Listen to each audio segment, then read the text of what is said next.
Mesdames et messieurs, bonsoir et merci de nous accueillir chez vous. Tout de suite, les titres du journal. Le Premier ministre préside la réunion du comité interministériel chargé du suivi des actions engagées pour faire face aux problèmes causés par les dernières pluies.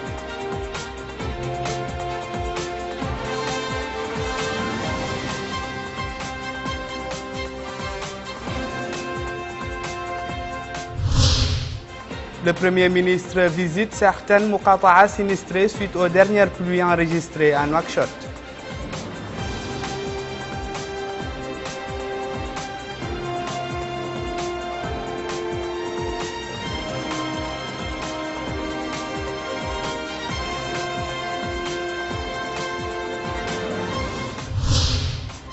Coup d'envoi à Nouakchott des travaux de la commission mixte mauritano-européenne des pêches. Bonsoir. Nous ouvrons ce journal par ce remaniement ministériel. Par décret en date de ce jour et sur proposition du Premier ministre sont nommés ministre de la Justice, Sidi Ould Zeine, ministre des Affaires étrangères et de la coopération, Ahmed Ould Tegueddi, ministre de l'Intérieur et de la décentralisation, Mohamed Ould Ahmed Salem Ould Mohamed Rare, ministre du pétrole, de l'énergie et des mines, Mohamed Ould Khouna, ministre des Pêches, de l'économie maritime, Hamadi Ould Baba Ould Hamadi, ministre de l'hydraulique et de l'assainissement, Ahmed Salem Ould Béchir, ministre de l'enseignement fondamental, Ba Ousmane, ministre de l'enseignement secondaire, Oumar Ould Ma'tallah, ministre de l'enseignement supérieur et de la recherche scientifique, Isselkou Ould Ahmed Izidbi, ministre de l'emploi, de la formation professionnelle et des technologies de l'information et de la communication, Dr Fatimatou Habib, ministre de l'Environnement et du Développement durable, Amédi Camara, ministre secrétaire général du gouvernement, Dia Mokhtar Malal. Le Premier ministre, Dr Moulay Ould Mohamed Laghdaf, a présidé aujourd'hui à Nouakchott une réunion du comité interministériel chargé du suivi des actions engagées pour faire face aux problèmes dus aux dernières pluies dans les quartiers et les espaces publics de la capitale. Au cours de la réunion, le comité a fait le point de la situation qu'il a réévaluée et a décidé de renforcer les moyens matériels et logistiques mis à la disposition de la commission chargée de l'opération et de cibler en priorité les zones les plus touchées. Le Premier ministre a également effectué cet après-midi une visite dans certaines muqata'a sinistrées de la capitale à la suite des dernières pluies enregistrées à Nouakchott.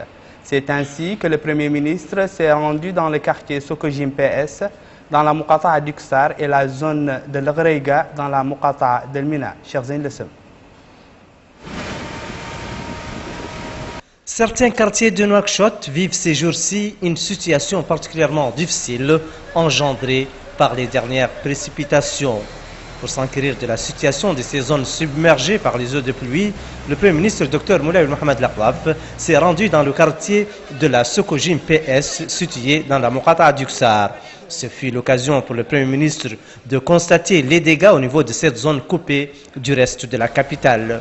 Accompagné des ministres de la Santé, de l'Hydraulique et de l'Assainissement et du ministre délégué chargé de l'Environnement et du Développement durable, le Premier ministre était à l'écoute des populations qui ont évoqué le problème structurel des eaux de pluie et des inondations, devenu un véritable casse-tête pour les habitants de la Sokojim PS.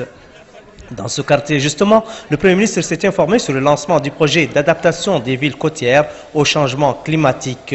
Sur place, Dr Moulay Ould Mohamed Laghdaf a pris connaissance des actions entreprises depuis quelques jours pour retirer les eaux de pluie. Dans le quartier de l'Ghreiga, dans la muqata'a d'Elmina, le Premier ministre, qui a été accueilli par le ministre de l'Intérieur et de la décentralisation, le secrétaire général du gouvernement et le commissaire à la sécurité alimentaire, a reçu des explications détaillées de la part des responsables de l'opération de retrait des eaux de pluie et de désinfection des flaques d'eau au niveau des muqata'a d'Elmina et de Sebkha. À L'Ghreiga, comme ce fut le cas à la Sokojim PS, le Premier ministre a écouté les doléances des habitants et pris connaissance des problèmes qu'ils encourent. Le ministre de l'Environnement et du Développement durable, M. Amédi Camara, a supervisé cet après-midi La cérémonie de lancement de la campagne provisoire de dégagement des eaux de pluie qui s'inscrit dans le cadre d'un programme conduit par son département dénommé « Adaptation des villes côtières au changement climatique », compte rendu d'Abdelrahman Hamadan. Sokojim PS est l'un des quartiers de la capitale Nouakchott qui est confronté depuis sa création à des défis relatifs aux problèmes d'assainissement. Ces problèmes ont été aggravés par les précipitations qui se sont abattues récemment sur la ville et qui ont causé des flaques d'eau stagnantes dans ces quartiers. Une situation qui a multiplié la souffrance des habitants de Sokojim PS et qui les a obligés de demander l'intervention des autorités publiques pour mettre fin à ces calvaires. Vous avez vu, la Sokojim, on est inondé, on est submergé par l'eau des pluies et l'eau de la mer. Donc, on remercie les autorités qui viennent d'arriver, le ministre de l'Environnement et le ministre de l'Hydraulique, qui sont là avec nous, et on remercie vraiment les jeunes de la Sokojim. Les jeunes de la Sokojim sont tous là en train de travailler volontairement et les mamans aussi sont là. Vraiment, on remercie le gouvernement qui a pris l'initiative de nous secourir. Le président est venu ici en 2011. Quand il est parti, il a donné des instructions très claires et il a été très sincère et franc avec nous. Mais après lui, les gens n'ont rien foutu de bon. Cette année, l'eau est venue, nous a envahis. Le ministère chargé de l'environnement et du développement durable a agi dans ces quartiers en lançant une campagne de pulvérisation des eaux stagnées pour dégager les eaux usées dans le but de soulager la vie de ses citoyens. Mon département, à travers le projet Adaptation au changement climatique, a mobilisé des équipes techniques, des matériels logistiques et tout ce qu'il faut en termes de matériel pour essayer de venir secourir ce quartier. Et nous sommes en train de travailler sous la supervision de la commission interministérielle qui nous appuie, qui coordonne les opérations avec nous. Et nous espérons que d'ici 2 semaines à 3 semaines, nous allons obtenir des résultats concrets. Donc il y a des camions qui sont mobilisés pour évacuer les eaux usées, il y a des motopompes qui ont été mobilisées, il y a des camions qui amènent de tout venant et de sable pour essayer de bloquer certaines zones pour qu'on puisse avancer au niveau des différentes zones. La campagne qui dure 2 semaines s'inscrit dans le cadre d'une campagne globale lancée par l'État pour limiter les effets des eaux usées dans cette période d'hivernage. Restons toujours dans ce même chapitre. Au quartier Sokojim, à l'instar d'autres quartiers de la capitale, les habitants souffrent de ce qu'ils qualifient comme lenteur dans les opérations de nettoyage et de dégagement des eaux de pluie. Au même moment, ils dénoncent l'absence totale de leur mairie pour venir en aide aux habitants sinistrés. Moussa Ndiaye. La Sokojim PS de la Mokata'a d'Iksar est l'un des quartiers de Nouakchott qui a beaucoup attiré l'attention des observateurs durant cette période d'hivernage où certains habitants ont connu des difficultés dans leur vie quotidienne. Cet homme précise que dans ces quartiers de la Sokojim PS, le paludisme est enregistré à cause des moustiques. Nous venons de très loin, dit cet homme. Et avant d'arriver à nos différentes structures, il y a beaucoup d'obstacles. Alors, on lance un appel aux bonnes volontés pour venir nous aider. Il a ajouté que la mairie n'a rien fait encore pour eux. Ce qu'on retient, dit-il, de notre commune, c'est tout simplement payer des impôts chaque mois à 4000 ouguiyas et sans aucun résultat. Il est à souligner qu'avec ces inondations dans certains quartiers de Nouakchott, il est souvent très difficile d'être à l'heure dans certains lieux de travail. Aussi, aller au marché pour ses achats, c'est un autre problème, constatent quelques observateurs. Début aujourd'hui à Nouakchott des travaux d'un séminaire de validation de la politique nationale de lutte anti-tabac en Mauritanie. Le séminaire qui dure un jour vise à garantir la participation de toutes les unités sanitaires à la lutte engagée contre le tabac et à informer les participants sur le processus du plan stratégique de lutte anti-tabac. Cet atelier d'une journée vise non seulement à garantir la participation de toutes les structures sanitaires, mais aussi à informer les participants sur le processus du plan stratégique de lutte anti-tabac, organisé conjointement par le ministère de la Santé en collaboration avec l'Organisation mondiale de la santé. Cet atelier permettra également de définir le rôle des différentes directions du ministère de la Santé et d'adopter le projet du document portant sur la politique de lutte contre le tabac dans le pays. Le plan stratégique de lutte contre le tabagisme pour la période 2013-2015 a été aussi élaboré par le Programme national de lutte contre le tabac. Le secrétaire général par intérim du ministère de la Santé, Dr El Hadi Ould-Djedbi, a affirmé que le tabagisme est de nos jours l'un des problèmes majeurs de la santé publique en Mauritanie. Du fait de l'augmentation croissante des fumeurs, notamment des jeunes, Monsieur le conseiller du ministre de la Santé a ajouté que les statistiques montrent qu'en 18 à 60% des jeunes Mauritaniens âgés de 13 à 15 ans sont fumeurs. La Mauritanie a ratifié la convention de l'OMS pour la lutte anti-tabac en 2005 de façon souveraine, mais reste la promulgation par l'Assemblée nationale. Monsieur le conseiller du ministre, ce projet de loi a été adopté en Conseil de ministres par le gouvernement de la République islamique de Mauritanie. Monsieur le conseiller des ministres, pour être promulgué, vous le savez aussi bien que moi, ce projet de loi devra être obligatoirement adopté par l'auguste Assemblée nationale. Le tabac appauvrit nos pays.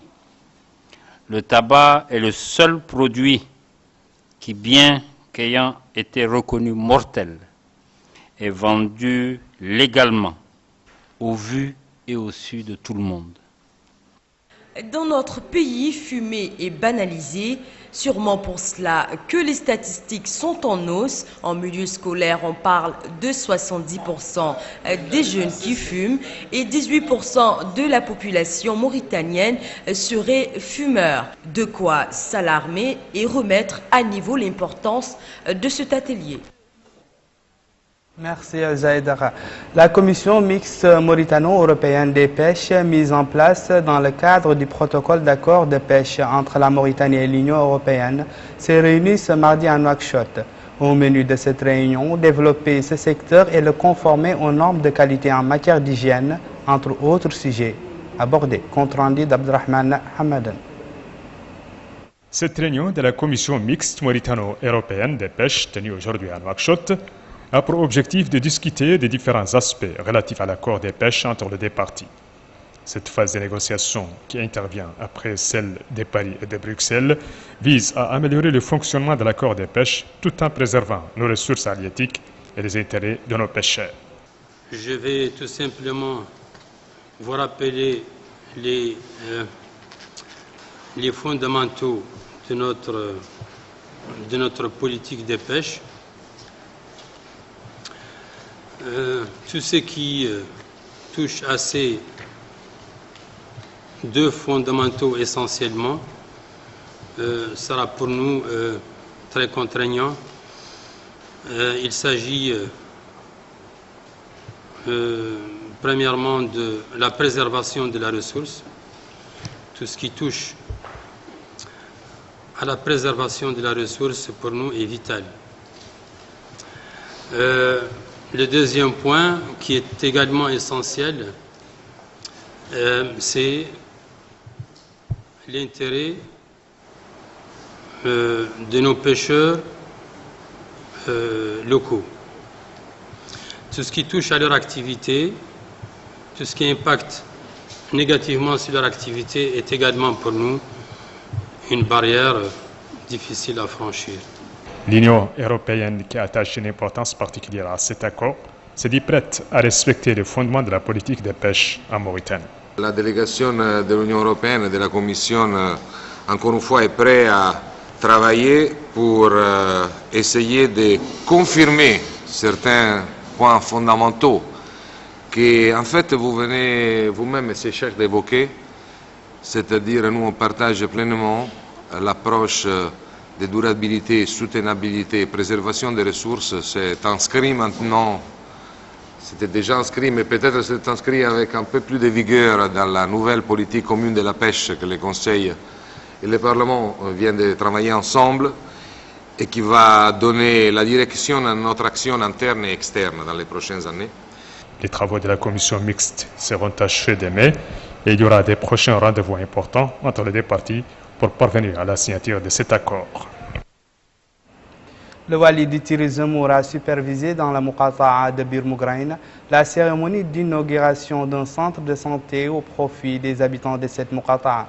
Cette cérémonie a eu lieu en présence des autorités administratives et des élus locaux. Plus de précisions avec Moussa Ndiaye.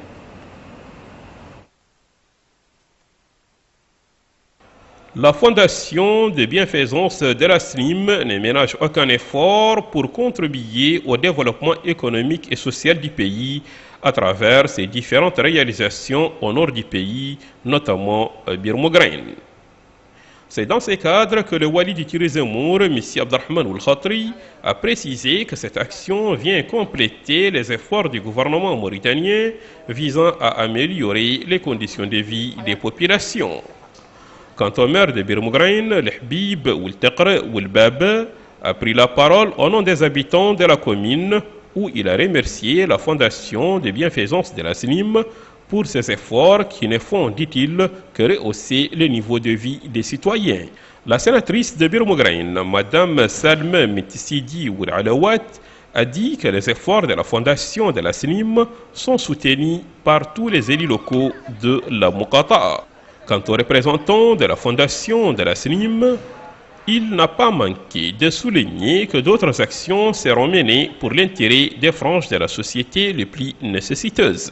Autres activités dans la wilaya de Tirizimour, c'est celle de la visite du Wali, M. Abdelrahman Oul-Khatri, qui s'est rendu au bureau d'Iravel dans le but de s'informer sur comment fonctionne cette opération. Aussi, il a visité une exposition de produits que certains acteurs du secteur de l'artisanat ont exposés pour mettre en exergue leur productivité.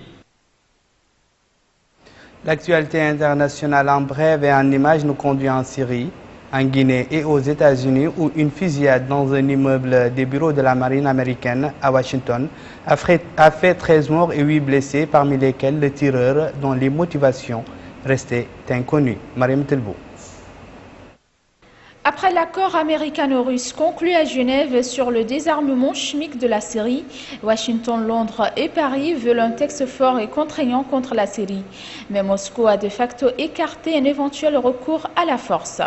Les États-Unis ont vivement critiqué aujourd'hui le ministre des Affaires étrangères russe, Sergei Lavrov, qui a affirmé que l'attaque chimique du 21 août en Syrie n'était pas le fait du régime de Damas, mais une provocation. Le département d'État réagissait à la rencontre aujourd'hui entre Paris et Moscou, qui ont fait le constat de désaccords persistants sur la Syrie. La police cherche aujourd'hui à déterminer les motivations de l'homme au passé tourmenté qui a tué 12 personnes à Washington dans un immeuble de bureau de la marine américaine sous le feu des critiques sur la sécurité de ces installations. Le tireur Aaron Alexis, âgé de 34 ans, travaillant pour un sous-traitant de la défense, disposait d'un badge valide pour entrer dans le bâtiment dans lequel il a ouvert le feu sur les employés, a indiqué une responsable du FBI chargée de l'enquête. Aaron Alexis était connu pour pratiquer la médiation, mais aussi pour ses accès de colère. Il avait été arrêté en 2004 à Seattle pour avoir tiré dans les pneus d'un ouvrier, puis en 2010 à Texas pour avoir tiré à travers le plafond de sa voisine. Vous l'aurez rectifié par vous-même, c'était les États-Unis et la Syrie, sans la Guinée bien sûr. C'était tout pour ce soir, voici le rappel des titres. Le Premier ministre préside la réunion du comité interministériel chargé du suivi des actions engagées pour faire face aux problèmes causés par les dernières pluies.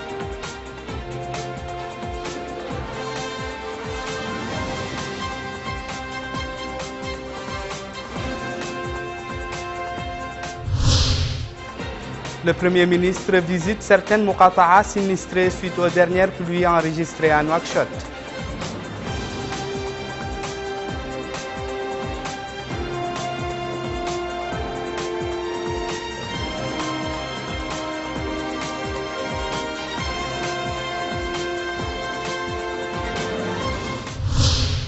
Coup d'envoi à Nouakchott des travaux de la commission mixte mauritano-européenne des pêches.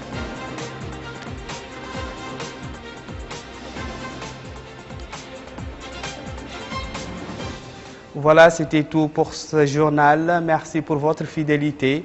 Bonne suite de programme sur la chaîne Leader. Au revoir.